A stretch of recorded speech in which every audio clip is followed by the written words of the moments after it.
Всем привет, дорогие друзья! Минутка праведного возмущения по поводу языка иврит.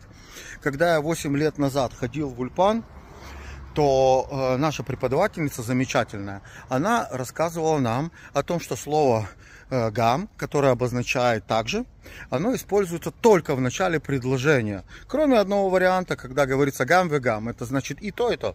Значит, после этого от местных, и именно от местных, я слышал, что оно используется в конце. Мне это сейчас напомнило, я был в магазине, прошу открыть витрину, говорят, и подходит женщина лет 60, видно, что местная, тут не перепутаешь, и она говорит, я думаю, вот блин.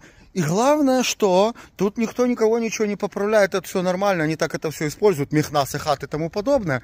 Но вот когда я попросил кофе, сказал, тенли кос гадоль, мне сказали, тхос дола валавани ванти.